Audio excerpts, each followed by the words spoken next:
നമസ്കാരം. ദേശീയം സാർവദേശീയത്തിലേക്ക് ഏവർക്കും സ്വാഗതം. ഇന്ത്യ ഒരു ജനാധിപത്യ രാജ്യമാണ്.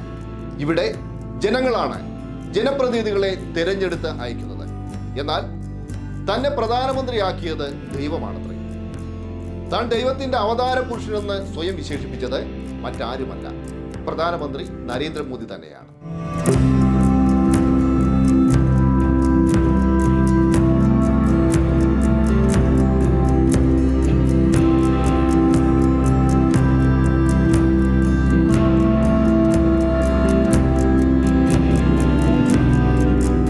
पहले जब तक माँ जिंदा थी मुझे लगता था कि शायद बायोलॉजिकली मुझे जन्म दिया गया है। माँ के जाने के बाद मैं कन्विंस हो चुका कि परमात्मा ने मुझे भेजा है। ये ऊर्जा बायोलॉजिकल शरीर से नहीं मिली। ഈ തെരഞ്ഞെടുപ്പിൽ തൻ്റെ സ്ട്രാറ്റജി ഒന്നും തന്നെ ഏക്കാൻ പോകുന്നില്ല എന്ന് വന്നപ്പോഴാണ് അവസാനം നരേന്ദ്രമോദി പരാജയഭീതിയിൽ നിന്ന് പരിഭ്രാന്തനായ മോഡി, ഞാൻ ഒരു മനുഷ്യനല്ല, ബയോളജിക്കൽ ജനനമല്ല എൻ്റേത്, എന്നെ ദൈവം ഇങ്ങോട്ടേക്ക് അയച്ച ദൈവത്തിൻ്റെ ഒരു പ്രതിനിധിയായിട്ടാണ് ഞാൻ ഇവിടെ വന്നിരിക്കുന്നത്. അത് ലോകത്ത് എല്ലാ ഫാസിസ്റ്റുകളും പറഞ്ഞിട്ടുള്ളവരാണ്. മനുഷ്യവംശത്തിൽ പൊതുവേ വിശ്വാസമില്ലാത്തവരും മനുഷ്യവംശം തന്നെ അപ്രസക്തമാണെന്നും അതീത മനുഷ്യർ സൂപ്പർമാനുകളാണ് ചരിത്രം സൃഷ്ടിക്കുന്നു എന്നുള്ള നീഷയുടെ ദർശനത്തെയാണ് എല്ലാ ഫാസിസ്റ്റുകളും പിന്തുടർന്നത്. ഹിറ്റ്ലറായാലും മുസോളിനിയായാലും ഇപ്പോൾ ഇന്ത്യയിൽ സ്വേച്ഛാധികാരത്തിൻ്റെ പ്രയോഗത്തിലൂടെ രാജ്യത്തെ ഫാസത്തിലേക്ക് നയിക്കാൻ ശ്രമിക്കുന്ന നരേന്ദ്രമോദിയായാലും അവരെന്താണ്, മനുഷ്യവംശത്തിൽ വിശ്വാസമില്ലാത്തവരാണ്. മനുഷ്യവംശം എന്നത് തന്നെ അപ്രസക്തമാണ്, അതീത മനുഷ്യരാണ് കാര്യങ്ങളൊക്കെ ചെയ്യുന്നതെന്ന് വിശ്വസിക്കുന്നവരാണ്. അതുകൊണ്ട് നരേന്ദ്രമോദി വളരെ ബുദ്ധിപൂർവ്വം എന്ത് പറഞ്ഞിരിക്കുകയാണ്, താൻ ദൈവമയച്ച ആളാണ്, എൻ്റെ ഏതൊരു ബയോളജിക്കൽ അല്ല. അത് കാണിക്കുന്ന എന്താണ്, അദ്ദേഹത്തിൻ്റെ എല്ലാ അർത്ഥത്തിലുമുള്ള പരാജയബോധമാണ്. അതിൽ നിന്നുള്ള പരിഭ്രാന്തിയാണ് മോഡിയുടെ ഈ പ്രസ്താവനയിലൂടെ വന്നിരിക്കുന്നത്. അയോധ്യയിലെ പ്രാണപ്രതിഷ്ഠ, ഇതുകൊണ്ട് മാത്രം തെരഞ്ഞെടുപ്പിൽ വൻ വിജയം നേടാനാവുമെന്നായിരുന്നു BJPയുടെ തുടക്കത്തിലെ കണക്കുകൂട്ടൽ. എന്നാൽ അത് സാധ്യമല്ല എന്ന് തിരിച്ചറിഞ്ഞു.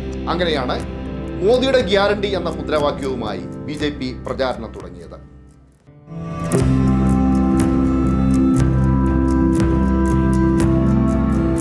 ये कैसे संभव हुआ? മോദിയുടെ ഗ്യാരണ്ടി, മോദിയുടെ ഗ്യാരണ്ടി. മോദിയുടെ ഗ്യാരണ്ടി രാജ്യം ഏറ്റെടുത്തില്ല. കാരണം മോദി ഭരണത്തിന് കീഴിൽ രാജ്യത്ത് പട്ടിണിയും ദാരിദ്ര്യവും തൊഴിലില്ലായ്മയും കുറയുകയല്ല, കുത്തനെ കൂടുകയാണ് ഉണ്ടായത്. ആഗോള വിശപ്പ് സൂചിക നോക്കിയാൽ മോദി ഭരണത്തിന് കീഴിൽ രാജ്യം എങ്ങോട്ടാണ് വളർന്നതെന്ന് ബോധ്യപ്പെടും.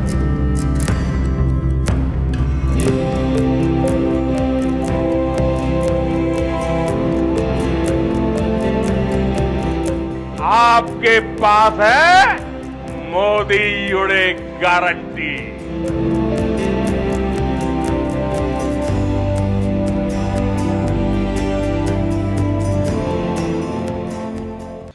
മോദിയുടെ ഗ്യാരണ്ടികൾ ക്ലച്ച് പിടിക്കില്ലെന്ന് ആദ്യഘട്ട വോട്ടെടുപ്പ് കഴിഞ്ഞ ഉടനെ നരേന്ദ്രമോദി തന്നെ തിരിച്ചറിഞ്ഞു. അതോടെ തന്ത്രം മാറ്റി. രാജ്യം മുഴുവൻ പറന്നു നടന്ന് മോദി മുസ്ലിം വിരുദ്ധത പ്രസംഗിച്ചു.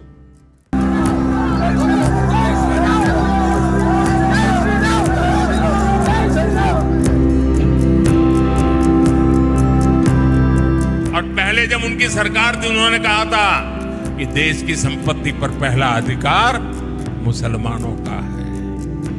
इसका मतलब ये संपत्ति इकट्ठी करके किसको बांटेंगे? जिनके ज्यादा बच्चे हैं उनको बांटेंगे. അടിക്കടിയുള്ള മുസ്ലിം വിരുദ്ധത ലക്ഷ്യം കാണില്ലെന്ന് മോദി തിരിച്ചറിഞ്ഞു.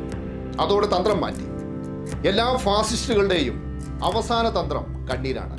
മോദിയും കരയാൻ തുടങ്ങി. कोई गलती ना हो.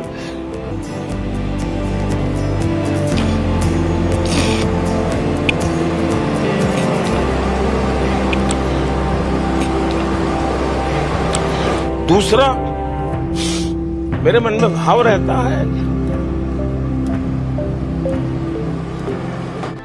രാജ്യത്ത് ഏറ്റവും അധികം കണ്ണീർ കണ്ട പതിറ്റാണ്ടാണ് കഴിഞ്ഞു പോയത്.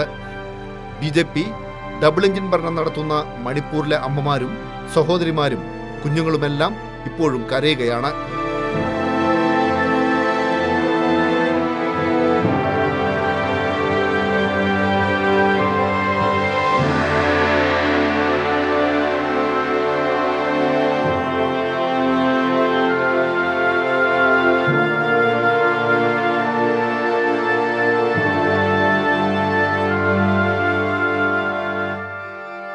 തെരഞ്ഞെടുപ്പ് പ്രചാരണത്തിനായി രാജ്യം മുഴുവൻ പറന്നു. 42 സീറ്റുകളുള്ള ബംഗാളിൽ മാത്രം മോദി നടത്തിയത് 25 റാലികൾ. പക്ഷേ കലാപം തുടങ്ങിയ ശേഷം ഒരിക്കൽ പോലും മോദി മണിപ്പൂരിലെത്തിയില്ല. മണിപ്പൂരിന്റെ കണ്ണീർ കാണാത്ത മോദി വോട്ടിനായി കണ്ണീരൊഴുക്കുന്നു.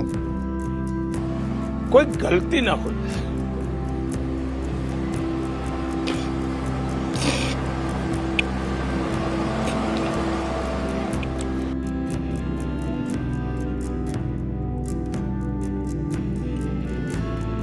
പല ആളുകളും പഠനം നടത്തിയിട്ടുണ്ട്. EPW ഒക്കെ തന്നെ 2014 തെരഞ്ഞെടുപ്പിന് ശേഷം എങ്ങനെയാണ് മോഡി എന്ന് പറയുന്ന ഒരു ഇമേജ്, ഒരു മിത്ത് രൂപപ്പെടുത്തിയത്. മോഡി ദ മിത്തോളജി എന്ന പേരിൽ പലരും എഴുതിയിട്ടുണ്ട്.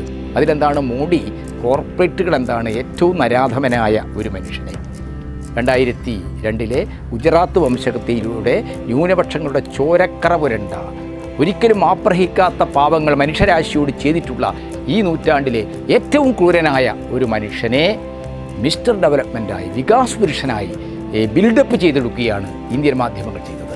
മാധ്യമങ്ങളുടെ ഈ അധാർമികമായ ബിംബനിർമ്മിതിയിലാണ് മോഡി രൂപപ്പെട്ടത്. രാജ്യത്ത് പുരോഗതി ഉണ്ടാക്കാൻ, വികസനമുണ്ടാക്കാൻ, ഗുജറാത്തിനെ മാതൃകയാക്കാൻ മോഡി അധികാരത്തിൽ കൊണ്ടുവരണം. ഇന്ത്യയിലെ കോർപ്പറേറ്റുകൾ ആഗ്രഹിച്ചത് അവരുടെ കാര്യങ്ങൾ നോക്കി നടത്താൻ ഒരു CEO എന്ന നിലക്ക് ഡൽഹിയിൽ മോഡി വേണമെന്നാണ്. അഹമ്മദാബാദിൽ ഒരു CEO ആയി മോഡി പ്രവർത്തിക്കുന്നു. ഇനി മോഡിയുടെ സേവനങ്ങൾ നമുക്ക് ഡൽഹിയിലേക്ക് കൊണ്ടുപോകണം. ഡൽഹിയിൽ നമ്മുടെ ഒരു CEO ആയിട്ട് മോഡി വേണം. ആ CEO എന്ന് പറയുന്നത് ഇന്ത്യയിലെ കോർപ്പറേറ്റുകളുടെ താല്പര്യങ്ങൾക്ക് ആവശ്യമായ രീതിയിൽ അവർ നിർമ്മിച്ചെടുത്ത് ഇന്ത്യൻ മനസ്സുകളിൽ അടിച്ചേൽപ്പിച്ച ഒരു ബിംബമാണ്. ആ ബിംബത്തെ ഇന്ന് ഇന്ത്യൻ ജനത നിരാകരിക്കുന്നു എന്നാണ് ഈ 6 ഘട്ട തെരഞ്ഞെടുപ്പ് കഴിയുമ്പോൾ ഈ രാജ്യത്തെ ജനങ്ങൾക്ക് മനസ്സിലാവുന്ന കാര്യം. ഇത് ഏറ്റവും നന്നായി മനസ്സിലാക്കുന്ന ഒരാൾ നരേന്ദ്രമോദിയാണ്. അതുകൊണ്ട് അവസാനത്തെ നമ്പർ എന്ന നിലക്ക് ഞാൻ ദൈവമയച്ച ആളാണ്, ദൈവദൂതനാണ് എന്ന രീതിയിലുള്ള പ്രസ്താവനകൾ നടത്തി പിടിച്ചു നിൽക്കാനുള്ള ശ്രമമാണ് നരേന്ദ്രമോദി നടത്തിക്കൊണ്ടിരിക്കുന്നത്.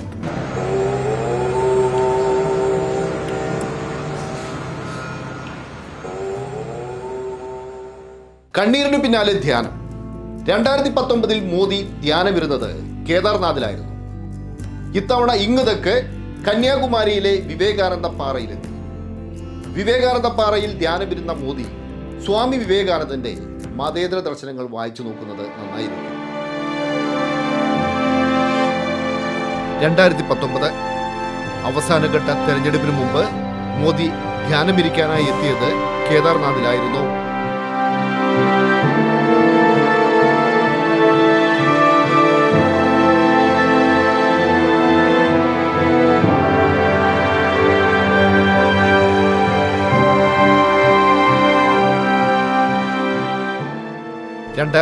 ിൽ സ്ഥാനം മാറ്റി മോദി ഇങ്ങുതക്ക് കന്യാകുമാരിയിലെത്തി.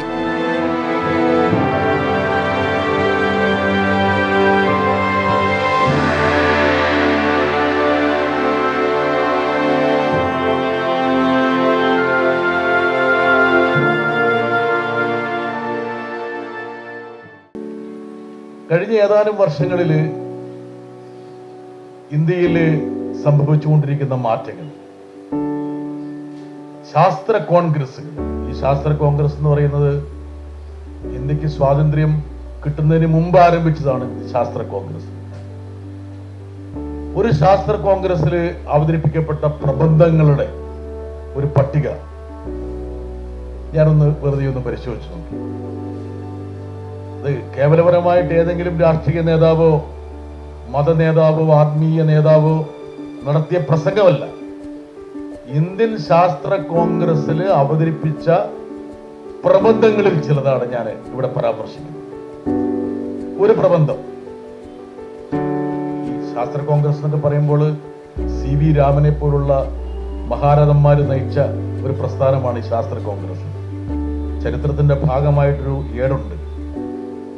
ശാസ്ത്രബോധമുള്ള, യുക്തിബോധമുള്ള പ്രധാനമന്ത്രിയായിരുന്ന ജവഹർലാൽ നെഹ്റു പോലും ആ ശാസ്ത്ര കോൺഗ്രസ് ഉദ്ഘാടനം ചെയ്യുന്നത് ഉചിതമായിരിക്കില്ല എന്ന് CV രാമൻ അഭിപ്രായപ്പെട്ടിരുന്നു.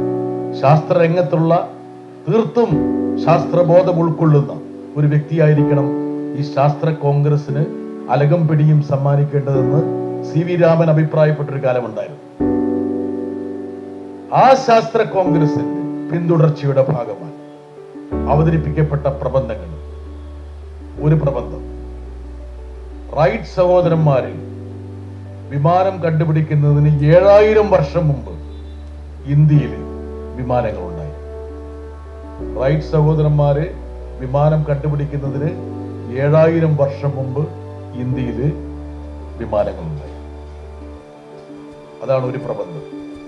രണ്ടാമത്തെ ഒരു പ്രബന്ധം, അത് വളരെ രസകരമായ പ്രബന്ധമാണ്.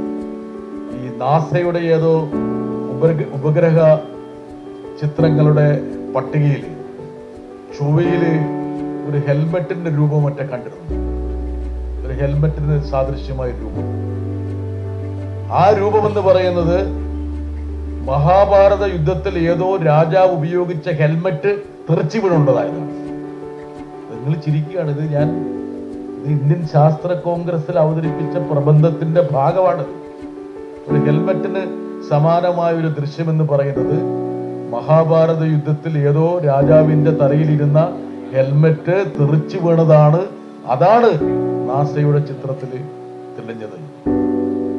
മൂന്നാമതൊരു പ്രബന്ധം, പശുക്കൾക്ക് തങ്ങളുടെ വിസർജ്യത്തെ സ്വർണമാക്കി മാറ്റാൻ പറ്റും. പശുക്കൾക്ക് തങ്ങളുടെ വിസർജ്യത്തെ, പശു വിസർജനം ചെയ്ത് ചാണകമാണെന്നാണ് നമ്മൾ ധരിക്കുന്നത്. പക്ഷെ വേണമെങ്കിൽ പശുവിന് വേണമെങ്കിൽ അത് ചാണകമാക്കി മാറ്റാൻ പറ്റും. പശു ഓക്സിജനാണ് പുറത്തേക്ക് വിടുന്നത് എന്നുള്ള പഴയ വേറൊരു പ്രബന്ധം നമ്മുടെ മുമ്പിൽ ഉണ്ട്.